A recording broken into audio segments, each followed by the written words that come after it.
Bonsoir à toutes, bonsoir à tous. Comme chaque soir, c'est avec un grand plaisir que je vous retrouve pour un nouveau numéro d'Accès Direct, votre rendez-vous quotidien de l'actualité en direct à la télé et sur les réseaux sociaux. Et comme chaque soir, n'hésitez pas à réagir ou à commenter, voire à questionner nos invités. Tout ça, c'est grâce au hashtag Accès Direct. Au sommaire, ce soir, nous reparlerons des élections suisses. Le premier tour s'est passé il y a une dizaine de jours. Nous aurons avec nous par Skype Jérémy Sédou de Léman Bleu qui nous en dira plus sur un débat organisé hier soir. Nous accueillerons également notre Fanette de Buisson nationale pour nous présenter sa série de la semaine. Nous ferons également un voyage dans le temps avec une personne de la Cinémathèque des Pays de Savoie et de l'Ain. Et nous reparlerons neige et avec l'élection du tout nouveau président du comité de ski de Savoie. C'était ce matin. Qui va prendre la suite de Jean-Pierre Vidal? Nous en reparlerons dans un instant. Mais tout ça commence avec les titres du JT qui seront développés à 18h30. Et Salut Olivia Manu. Boisson. Salut Manu. Comment ça va Olivia? Bien, merci. Ouais, bientôt la fin de journée, ça Oui, stresse, t'es dans les temps? Dans les temps, tout va bien. Oh, ça a l'air, hein, t'as une mine, Radieuse. Radieuse. J'allais pas aller jusque-là, mais si tu le dis. Et on va commencer avec le premier titre qui sera développé ce soir et on va parler sylviculture. Exactement. Alors en fait, c'est à Champagny-en-Vanoise, tu le sais, il y a 15 ans, un énorme incendie se déclenchait. Une centaine d'hectares étaient ravagés. Donc l'ONF, l'Office national des forêts replante des arbres. Donc Mariette Guinness s'est rendue sur place pour voir un peu comment ça avançait. Ouais, j'étais pas encore journaliste à cette époque-là, donc tu m'apprends qu'il y avait eu un incendie, mais bon, on y reviendra dans un instant, j'imagine que j'en saurai beaucoup plus. Et puis on va partir avec Fanette de Buisson sur sa série de la semaine. Elle a décidé de prendre le soleil, hein. Je crois que ça lui a fait du bien. Ça lui a fait du bien, je pense, effectivement. Cette fois-ci, on part au Haras d'Annecy. Donc c'est ouvert seulement l'été et depuis, c'est récent, avant c'était fermé au public. Donc tous les étés, les visiteurs peuvent y aller. Justement, là en coulisses, on s'active puisque finalement le temps presse. Donc Fanette de Buisson s'est rendue sur place. Et on va voir ça dans quelques minutes. Merci beaucoup Olivia. Merci. On se rappelle tout à l'heure pour les titres et pour la revue de presse. Mais avant cela, comme promis, on reparle des élections, du premier tour des élections du Grand Conseil et du Conseil d'État de Genève. Et avec nous, par Skype, nous avons l'honneur d'avoir Jérémy Sédou, le confrère de Léman Bleu. Bonsoir Jérémy. Bonsoir Manu. Alors, tu as veillé tard hier soir pour le débat qui était organisé après justement le premier tour. J'imagine que c'était un peu harassant. Déjà, ça s'est bien passé ? Oui, alors le débat s'est bien passé. On a eu les 10 candidats finalistes à cette élection au Conseil d'État. Il y en avait 31 à la base. Le peuple a un peu élagué, un peu écrémé. Et puis là, maintenant, il ne reste plus que 11 dans la course. Hier soir, on en avait 10, les 10 principaux. Et durant 1h30, ils ont débattu sur 4 questions de la campagne. Et puis, ça a été un bon moment citoyen. Il y avait du monde dans la salle et il y avait du monde aussi devant son poste de télévision. Bon, alors du coup, ça part sur une bonne dynamique, on est d'accord, en tout cas pour les amis des frontaliers. Alors, les amis des frontaliers, je sais pas ce que vous voulez dire par là. Si vous voulez, le candidat du mouvement citoyen genevois, Mauro Poggia, a fait un très bon score à l'élection gouvernementale. Il arrive juste deuxième, juste derrière Pierre Maudet, qui lui a atteint la majorité absolue, donc a été déjà élu au premier tour. Par contre, ce qui est assez intéressant, c'est que son parti, le parti de Mauro Poggia, a fait un très mauvais score au Parlement. Ils ont divisé par 2 leur nombre de sièges au Parlement genevois. Ils étaient 20 jusqu'à présent. Et dès la prochaine législature, ils ne seront plus que 11. Donc là, il y a un coup de semonce assez sérieux qui a été donné par le peuple. Alors, la thématique des frontaliers, ça peut être un argument parce que peut-être les Genevois se disent que ce n'est plus le thème priorité numéro 1.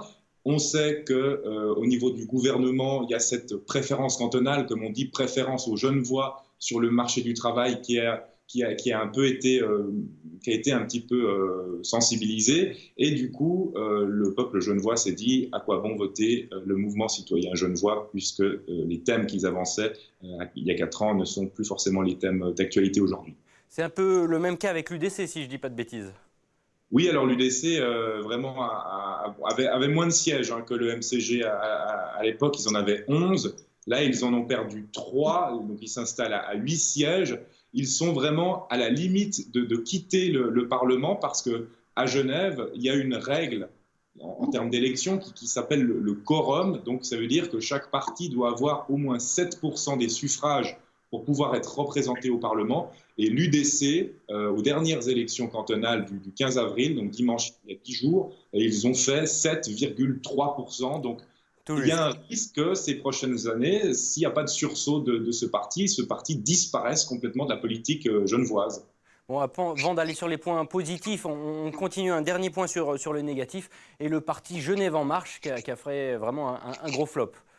Oui, alors ça c'est un peu une demi-surprise parce que on sait qu'avec l'argent, on ne peut pas acheter des voix, on ne peut pas acheter la démocratie. C'est le parti qui a dépensé le plus durant la campagne. Ils ont dépensé plus de 1 million d'euros en affichage, en publicité, en campagne, sur le terrain, etc., avec un tracteur qui sillonnait la ville. Ils ont fait que 4%, donc ils sont vraiment très très loin du quorum de 7%, justement. Et à titre de comparaison, il y avait une liste un peu de combat, une liste composée uniquement de femmes et qui avait zéro budget pour cette campagne. Cette liste-là a fait 3,5%. Donc vous voyez que finalement la démocratie ne s'achète pas. Dernière petite question, au niveau du PLR, qui reste le premier parti du canton, pour le coup.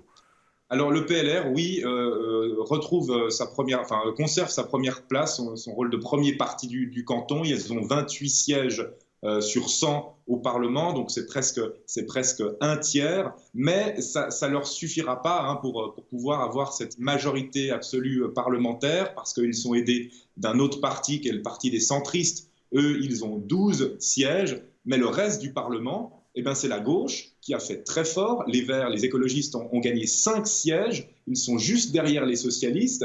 Et si vous voulez, on a un Parlement avec 40% de gauche, 40% de droite et du centre et 20% de cette alliance populiste MCG-UDC. Donc ça va être très difficile d'avoir des majorités claires. Il va falloir négocier. Il y aura une politique de consensus qui va devoir être mise en place. J'imagine qu'on va en savoir plus en regardant l'aimant bleu dans les prochains jours.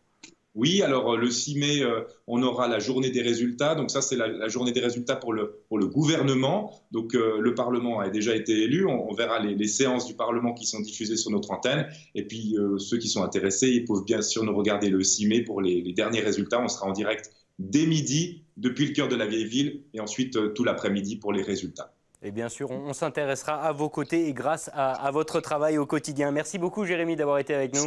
Merci beaucoup. Et bon courage pour le repos et pour la suite. Oui, il en faut. Merci. Et puis tout de suite, j'accueille Olivier Boisson, le grand retour pour notre revue de presse quotidienne. Et avec toi, on va parler justement des prix musicaux dont personne ne veut finalement. C'est assez rare. Dont plus personne ne veut, plutôt. Alors en fait, c'est le prix EcoPrize, donc en fait c'est allemand, donc je ne sais pas comment on le prononce. C'est un peu les Oscars de la musique allemande. Exactement. En Allemagne. Voilà, mais ça réunit vraiment tous les styles de musique, rap, jazz, pop, rock, voilà, c'est vraiment. Et en fait, il y a eu une polémique. Le Savoyard en fait Renaud Capuçon renonce à ses prix donc musicaux EcoPrize. Pourquoi ? Parce qu'il proteste contre l'attribution du prix à un groupe de rappeurs au texte jugé antisémite. Alors il n'est pas le seul, il y a un chef d'orchestre aussi qui a rendu les prix qu'il avait pu avoir précédemment. Alors ce sont des chansons, c'est une chanson qui s'appelle 0815. C'est une chanson où les rappeurs se comparent à des prisonniers d'Auschwitz. Donc ce qui a vraiment choqué l'ensemble du monde de la musique finalement.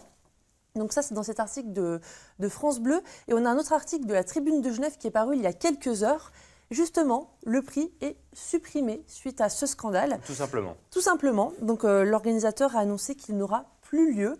Je cite, « On ne veut pas que ce prix puisse être considéré comme une plateforme pour l'antisémitisme ou la banalisation de la violence. » Donc ça, c'est la Fédération de l'industrie musicale qui le dit. Donc ça allait très vite en fait. Les musiciens renoncent à leur prix. Il y a une polémique et c'est terminé. Bon, ça, c'est fait. Et on reste un petit peu au nord de chez nous et toujours dans un autre pays avec la Suisse qui va planter des choux. Exactement, à Genève plus précisément. C'est un jardin potager qui se situe à plus de 20 mètres du sol, au-dessus d'un immeuble de 6 étages. C'est sur les toits de la coopérative Artamis des Rois. Donc il y a aussi des voisins, des habitants dans cet immeuble. Donc ce potager leur est destiné. C'est un potager qui est collectif. Donc par exemple, chaque voisin n'a pas sa parcelle prédéfinie, puisque justement la coopérative craignait que certains d'entre eux abandonnent tout simplement au détriment des autres leurs parcelles. Donc les voisins peuvent faire pousser tout ce qu'ils veulent, bon, dans la limite du raisonnable évidemment, dans ces parcelles, mais ça servira surtout à préparer des apéros ou des repas en commun. Donc je trouve que cette initiative, elle est plutôt sympa. C'est une superbe action, sachant que Artemis, à la base, c'est un des plus grands squats politisés de Genève, qui a été démoli il y a quelques années. Et donc c'est une très très belle action pour remettre finalement les valeurs du communautarisme sur les toits de la ville de Calvin. Exactement, sachant qu'en plus on a la vue à 360 degrés sur Genève. Donc pour faire son jardin, c'est quand même plutôt sympa. Ça, c'est la classe. Et avec toi, Manu, on parle de consommation d'alcool. Et on reste en Suisse avec justement un autre article de nos amis de la Tribune de Genève qu'on aime bien citer dans cette émission, Oui.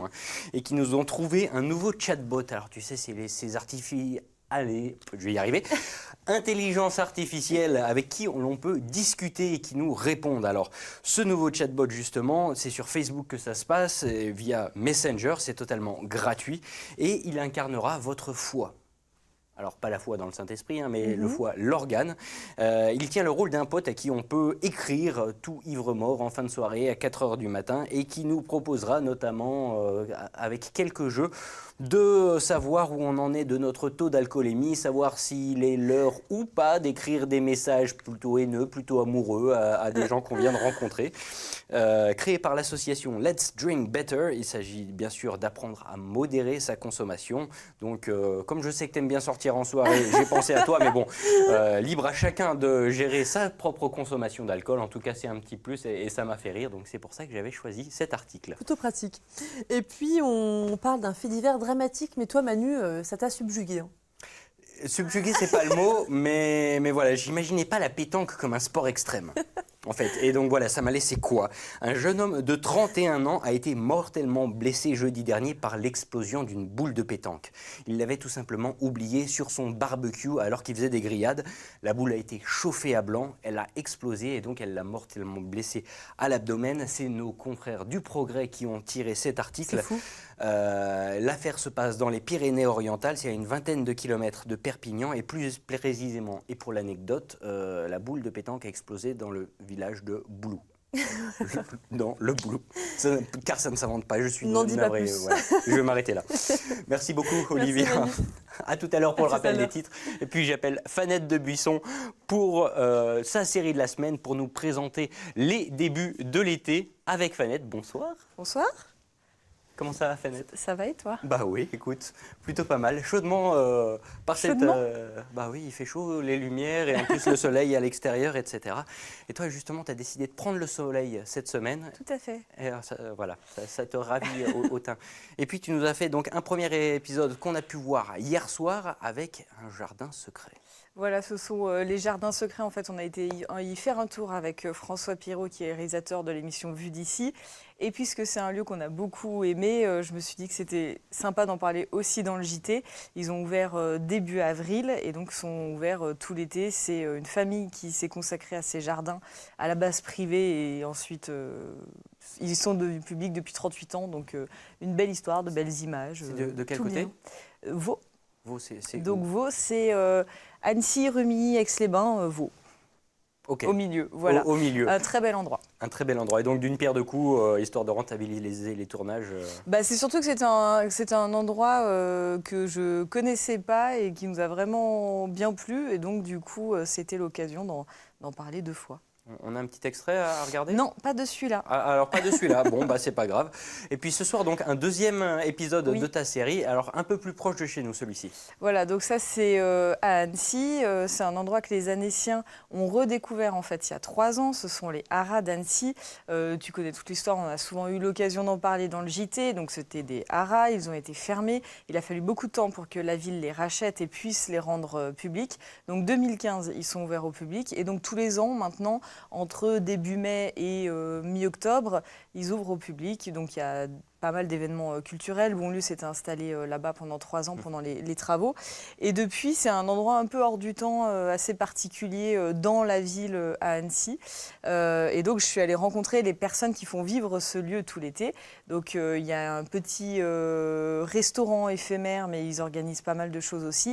Et il y a aussi un rucher. Donc, tu peux aller t'initier à l'apiculture. Tout à fait.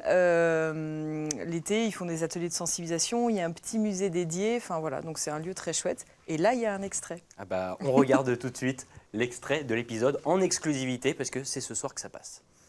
Et donc là, cette année, on a vraiment décidé de tout rapprocher au maximum du restaurant pour le surveiller au quotidien. Et donc là, on commence par les vivaces et après les seins de glace, on mettra les annuels et les bisannuels. On a beaucoup de variétés en fleurs comestibles, donc ça va être aussi une expérience. Et forcément, comme toutes les activités saisonnières, dépendant des conditions météo. Si on n'a pas un bel été, forcément, ça va avoir un impact sur les activités qu'on propose. Après, il est aussi particulier et c'est aussi plein d'aspects positifs par rapport à ça. C'est génial d'être dans de l'éphémère et de pouvoir toujours se remettre en question. L'hiver, on se repose des questions, on se demande ce qu'on peut faire de plus. Et ça permet de rebâtir à chaque fois quelque chose de nouveau. Au plus fort de la saison, une centaine de couverts est servi chaque jour. 7 personnes travailleront ici. Au programme, concerts, ateliers créatifs, séances bien-être, vin nature, plats frais et simples. De quoi passer un été plein de douceur. De l'autre côté de l'allée aussi, l'ouverture se prépare. L'association Le Rucher du Haras entretient ses ruches au quotidien et sensibilise les visiteurs tout l'été. Tout l'été, j'y étais presque. J'ai l'impression que c'est un reportage qui te tenait à cœur parce que c'est un lieu que tu aimes particulièrement. Oui, mais il ne faut pas le dire. Si, c'est un endroit que j'aime bien à Annecy parce que, comme je l'ai dit, c'est hors du temps, en fait. C'est hors de la ville, c'est hors du temps. Quand on est là-bas, on n'entend presque plus les bruits de la ville, on n'entend que des petits oiseaux qui chantent. Le lieu est paisible et donc pour aller bouquiner ou boire un verre, c'est très sympa. Et il y a des concerts, des ateliers bien-être, des ateliers créatifs, tout ça, tout ce qu'on aime. Plein de choses à faire. Voilà. Et puis, tu es quand même allé en Savoie, histoire d'être totalement complet sur notre territoire, pour s'intéresser au lac du Bourget. Voilà. Là aussi, met un pied dans la saison estivale. Parce que donc on a plein de beaux lacs en Savoie-Mont-Blanc, dont le lac du Bourget. Et on parle un peu moins des lacs durant l'hiver, forcément, on est un peu plus en station. Donc l'été, c'est un peu la renaissance, la vie qui reprend sur les rives des lacs alpins. Donc j'ai tourné ce matin. Donc sur les bords du lac du Bourget, j'étais partie un peu à l'aventure, j'avais rien calé de particulier, donc je suis allée rencontrer les gens justement qui profitaient de ce début de saison, les professionnels, les promeneurs. Et voilà. ça se passe bien, un reportage qui n'est pas calé à l'avance? Vie ma vie de Manu, comment ça se passe? C'est pas facile au début, et puis après ça se passe bien. J'ai fait des super chouettes rencontres, donc matinée intéressante. Et là aussi on a un extrait. Et là aussi on a un extrait, donc ça c'est le reportage qu'on verra demain. Donc c'est exclusivité mondiale, on regarde. Il fait plus de 20 degrés sur les bords du lac du Bourget. Le port sommeille tranquillement. Sur les quais, pourtant, on travaille. Au club nautique d'Aix-les-Bains, François-Xavier a sorti son trimaran de son hibernation. Tout à l'heure, il sera remis à l'eau. On l'hiverne pour protéger les éléments les plus fragiles et pour laisser respirer les coques. Une information, le plastique, lui, laisse passer un petit peu l'humidité. Donc il faut hiverner le bateau au sec. On vient de régler les haubans, on vient de monter le mât. Et puis je vais maintenant monter les trampolines. C'est une période nécessaire et puis c'est le plaisir de préparer le bateau parce que c'est pas du travail, ce n'est que du loisir. Comme François-Xavier, les Aixois sont nombreux à profiter du retour des beaux jours après un hiver long et humide. Ce groupe d'amis ne manque sa promenade matinale pour rien au monde. Et là aussi, je pense que comme François-Xavier, tu en as profité pour profiter un peu des beaux jours. Un peu, mais pas tant, parce qu'il y a un montage à faire après. Et donc, du coup, si, un petit peu, j'ai profité un peu du soleil, un petit peu en me promenant et en cherchant des volontaires pour être interviewés. Est-ce que tu as appris des choses? Bah oui, l'histoire du bateau, par exemple. Il m'a tout expliqué, ce monsieur, sur les bateaux qui coques, prennent l'humidité, etc. Donc oui, j'ai appris des choses. Et puis voilà, c'est toujours agréable de rencontrer des gens. C'est pour ça qu'on fait ce métier-là aussi. À qui le dis-tu? Merci beaucoup, Fanette. À plus tard. À plus tard, oui, Bientôt. je sais pas quand exactement, mais écoute, je te fais confiance pour qu'on se revoie assez prochainement de toute façon. Merci beaucoup. Et puis j'accueille notre invitée suivante, justement, de la Cinémathèque des Pays de Savoie et de l'Ain, attention, Lucille Genoulaz. Bonsoir, merci d'être avec nous. Avec toi ce soir, on va parler d'un homme un peu mystérieux que peu de gens connaissent, mais qui sera à l'honneur tout l'été à la Cinémathèque. C'est ça, John Kinsman. John Kinsman. Alors, question bête et méchante, qui était-il? Alors c'est un homme du XXe siècle. Il est né en 1897. Il était industriel, il avait une fabrique d'explosifs, attention, à Seyssel, dans l'Ain. C'est le 1. Voilà. Et il fournissait aussi bien le monde agricole que l'industrie minière, que l'armée. Et il était lui-même officier de réserve, donc c'est quelque chose qu'on revoit dans nombreux de ses films. Ici, on est justement à l'usine à Seyssel. Alors voilà, on voit quelques-unes de ces images tournées à l'époque, parce que c'est vrai qu'il avait donc de nombreuses casquettes, parmi lesquelles réalisateur amateur. Voilà, cinéaste amateur. Et ici, une ouvrière qui fabriquait du coup les mèches d'explosifs. Alors c'est des images très particulières, j'imagine que à la Cinémathèque des Pays de Savoie et de l'Ain, vous n'avez pas souvent des expertises, enfin il y a des grands témoignages du passé et de toutes les époques, mais des industries aussi particulières, ça doit vous faire quelque chose quand vous mettez la main sur ces images. Oui, tout à fait, d'autant plus que ce fonds-là particulièrement, puisque c'est un des premiers fonds que la Cinémathèque a collecté en 99 à sa création. Et c'est un fonds conséquent, on a 170 bobines. Okay. Voilà, de 16 mm, tourné entre les années 20 et les années 70. Du coup, on couvre presque 50 ans. Donc ça aussi, c'est quelque chose qu'on n'a pas beaucoup dans nos fonds. Généralement, les cinéastes filment une partie de leur vie à partir de la naissance du premier enfant. Et lui, pendant près de 50 ans, il embarquait sa caméra quand il voyageait. Là, c'est son épouse. Juste avant, c'était lui. Et du coup, on a plus de 170 films de France, des États-Unis, du Maghreb, parce qu'il avait une partie de sa production qui était délocalisée au Maroc et en Algérie. Donc on a des très très belles images du Maghreb dans les années 30, en noir et blanc. Et justement, c'est vrai que ça, c'est un vrai témoignage du passé. Il sera mis à l'honneur cet été dans le cadre d'une exposition. C'est ça, à partir de la fin du mois de juin. Et c'est une expo qu'on conçoit avec nos partenaires d'autres cinémathèques, d'autres structures qui s'occupent de l'archive audiovisuelle comme nous. Donc on mettra à l'honneur 6 portraits de cinéastes amateurs comme Kinsman qui ont voyagé, qui ont exploré le monde. Et tout ça sera mis en perspective par des historiens qui questionneront cette question-là de la mobilité dans le cinéma amateur et définir un statut de cinéaste explorateur, voyageur. Quand on parle de 170 bobines, ça doit faire des heures et des heures de rush, de visionnage. Comment on arrive à trouver la substantifique moelle finalement pour trouver ce qui peut faire une exposition? C'est une très très bonne question. Il y a des images qui tout de suite nous sautent aux yeux. Ouais. C'est un fonds qu'on a mis du temps à traiter. On a eu, à partir de 2014, on a lancé une souscription avec l'appui de la Fondation du patrimoine. Et c'est à ce moment-là vraiment qu'on a pu prendre la mesure de toute la richesse de ce fonds-là, puisqu'on l'a numérisé, on a documenté correctement en prenant bien le temps.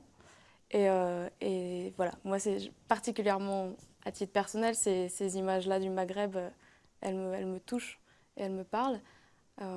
Il a vraiment un regard d'ethnologue curieux, quoi. Vous êtes documentaliste. Comment on va fouiller derrière? Parce qu'une fois qu'on a ces images, le travail ne s'arrête pas là. Il faut vérifier les sources, savoir d'où, comment. Vous avez été en contact, je ne sais pas, avec des descendants, avec... Oui, et puis c'est aussi des visites à Seyssel. Voilà, c'est rencontrer des gens qui l'ont connu, parce qu'on sait finalement peu de choses sur lui, sur l'homme. Donc on avait ses films, mais il fallait qu'on arrive à dresser un portrait de John Kinsman, de qui il était. Et il a été maire de Seyssel pendant plus de 37 ans. Ok, donc facilement retrouvable. Voilà, du et coup. puis c'était une industrie importante. Et puis tous ceux qu'on a pu rencontrer nous disaient que c'était quelqu'un de charmant, avec une très grande prestance et une grande allure, très sympathique. Et voilà, c'est en rencontrant les gens et à travers ces films qu'on arrive un petit peu à dresser, distinguer qui il était vraiment. Aujourd'hui, à quelques mois, en tout cas 1 mois et demi du début de l'exposition, le portrait, il est fait, il est acté ou il reste encore des zones d'ombre? Non, il reste toujours des zones d'ombre. Notre boulot, c'est aussi, même si on arrive à documenter les fonds, c'est toujours quelque chose qui doit être mis en perspective et constamment alimenté parce qu'on manque d'infos. Bon, là, on sait que c'est le régiment des tirailleurs marocains qui a été cantonné à Bourg-en-Bresse. Et là, particulièrement, on est en 64, c'est le jour où John Kinsman reçoit la Légion d'honneur à Seyssel. Ok. Donc, grosse fête, comme on peut le voir. Et donc il y avait un défilé en son honneur. C'est ça. Donc de Au son monument aux statut morts. Voilà, d'officier. d'ancien maire et puis d'officier de réserve. Des images en effet marquantes. J'imagine que quand vous découvrez ça pour la première fois, ça doit Ça fait pétiller un peu les yeux, Ouais. Tout à fait. Il y a d'autres parties justement de son œuvre qui vous ont marqué? Oui, il était membre actif du Rotary Club de Bellegarde et donc quand il est reparti en voyage, là encore, il embarquait sa caméra avec lui. Donc on a des belles images d'arrivée dans le port de New York avec la Statue de la Liberté, le petit brouillard et puis des images, là c'est lui. Voilà. Des images de l'Asie, notamment du Japon et du Cambodge dans les années 50, ce qui est aussi rare. Eh ben, on a hâte de voir ça. Donc c'est cet été à partir de juin. C'est ça. À la Cinémathèque des Voilà. Pays de Savoie. Et toutes de les là, infos sur notre site internet. comme d'habitude. Le Merci téléphérique beaucoup Maroc. Merci à vous. d'avoir été avec nous. Merci. Je vous laisse repartir direction la régie pour accueillir par Skype notre dernier invité du jour en la personne de Thierry Schönauer. Bonsoir. Bonsoir. Vous êtes le tout nouveau président du comité de ski de Savoie, élu tout fraîchement, si on peut dire. C'était ce matin, si je ne dis pas de bêtises. Oui, non, c'était hier soir. C'était hier soir. Quelque chose, c'est ça, oui, hier soir. Donc vous prenez la suite d'un grand nom du ski, de Jean-Pierre Vidal, qui était à cette même place jusqu'à donc hier soir. Tout d'abord, félicitations. Merci. Comment on s'inscrit déjà dans la lignée d'un grand champion et dans de telles responsabilités que sont quand même la tête des futurs grands noms du ski français? Écoutez, j'ai quand même, j'ai pas un passé de skieur, j'ai pas un passé de compétiteur, mais j'étais déjà dans le bureau de Jean-Pierre Vidal, dans le comité directeur du comité de Savoie depuis 4 ans. Je suis également président de club depuis 2010 à Val Thorens, donc j'ai quand même l'expérience du milieu du ski. Je suis un grand passionné de montagne et de ski. Et le but, c'est donc déjà de continuer dans la lignée de Jean-Pierre, qui a fait un travail remarquable pendant 4 années. Je voulais le remercier parce qu'il a pris un comité et il l'a vraiment boosté sur ces 4 dernières années. Alors justement, action de continuité, vraiment, il n'y a pas de nouvelles démarches, de nouvelles instances ou peut-être des points qui vont être mis en exergue, des activités, je ne sais pas, une discipline parmi une autre qui va être boostée pendant les prochaines années? Alors, on va faire dans les prochaines semaines un petit état de lieu que j'ai déjà commencé.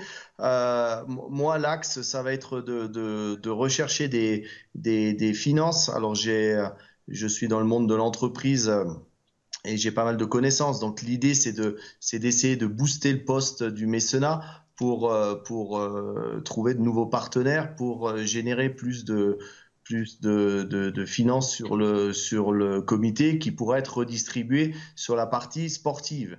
Et sur la partie sportive, on a des sections, enfin des disciplines qui marchent très bien comme le ski alpin.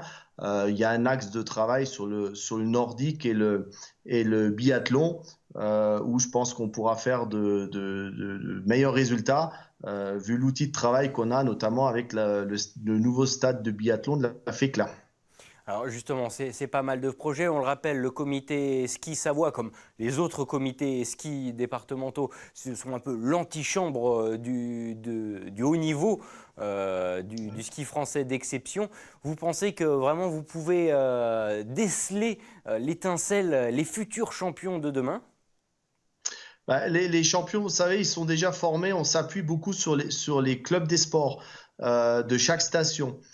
C'est chaque station, par le biais donc de son club, qui forme les enfants qui rentrent au club généralement vers 5-6 ans et qui arrivent dans les districts ou les comités aux alentours entre 15 et 17 ans, quoi. Donc le gros travail se fait en amont. Donc c'est vrai qu'il faut donner les moyens aux clubs et que les clubs puissent rester vraiment performants pour alimenter le comité. Et donc derrière, pareil, la performance du comité permettra d'alimenter les équipes de France. Parfait. Bah, écoutez, Thierry Schonauer, merci beaucoup d'avoir été avec nous. On aura l'occasion de se recroiser dans les mois qui viennent, justement pour parler un peu plus neige dès qu'elle reviendra en tout cas. Merci encore, félicitations pour votre élection et du coup, à bientôt. Au revoir. Bonne soirée, merci. Au revoir. Et je réaccueille Olivia Boisson, le retour pour la 3e fois de la soirée. T'aimes bien l'antenne, hein? Oui, bah. Et après le JT, du coup, c'est ça. Tu n'arrêtes jamais, c'est terrible. Et avec toi, donc, rappel des titres qui vont être évoqués dans un instant, et donc Santé des arbres. Exactement, on part à Champagny-en-Vanoise, où il y a 15 ans, un incendie avait eu lieu. 80 hectares de parcelles complètement brûlées. L'ONF tente de repeupler finalement la parcelle. Donc on verra ça avec Mariette Guinet. Et puis on en a parlé il y a quelques minutes, on va en reparler dans quelques minutes. C'est la série de la semaine de Fanette. Exactement, donc cette fois-ci on part au Haras d'Annecy. Il prépare l'accueil des visiteurs pour l'été puisqu'il n'ouvre que l'été. Et ça fait pas si longtemps d'ailleurs, ça fait quelques années. Avant, l'endroit était complètement fermé au public.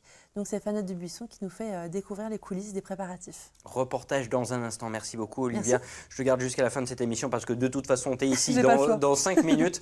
Voilà, cette émission est maintenant terminée. Merci à toutes et à tous de votre attention. Nous, on se retrouve demain pour un nouveau numéro d'Accès Direct. D'ici là, passez une très bonne soirée avec nos programmes.